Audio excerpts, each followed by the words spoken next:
ఈ రాష్ట్రంలో 3 రోజుల నుంచి వైఎస్ఆర్సీపీ నాయకుల మీద మాజీ మంత్రివర్యులు అంబటి రాంబాబు గారి మీద, మాజీ మంత్రివర్యులు జోగి రమేష్ గారి మీద ఇళ్ల మీద దాడి చేసి భౌతికంగా ఇబ్బందులు పెట్టి నానా రకాలకు ఇబ్బంది పెడుతున్నారు. దీన్ని పూర్తిగా తిరుపతి వెంకటేశ్వర స్వామిని పవిత్రంగా భావించే తిరుపతి లడ్డూలో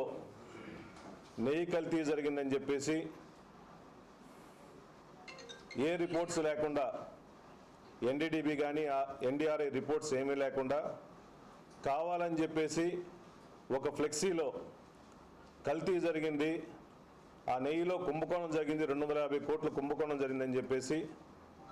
ఏ సంబంధం లేని మా మాజీ ముఖ్యమంత్రి వర్యులు వైఎస్ జగన్మోహన్ గారి మీద, వైవి సుబ్బారెడ్డి గారి మీద, భూమన కరుణాకర్ రెడ్డి గారి మీద, మాజీ టీటీడీ చైర్మన్ మీద కావాలని చెప్పేసి దుష్ప్రచారంగా అన్ని చోట్ల ఒక ఫ్లెక్సీలు కావాలని ఏర్పాటు చేసి ఒక విష సంస్కృతిని నేర్పించి కావాలని మత విద్వేషాలని రెచ్చగొట్టే విధంగా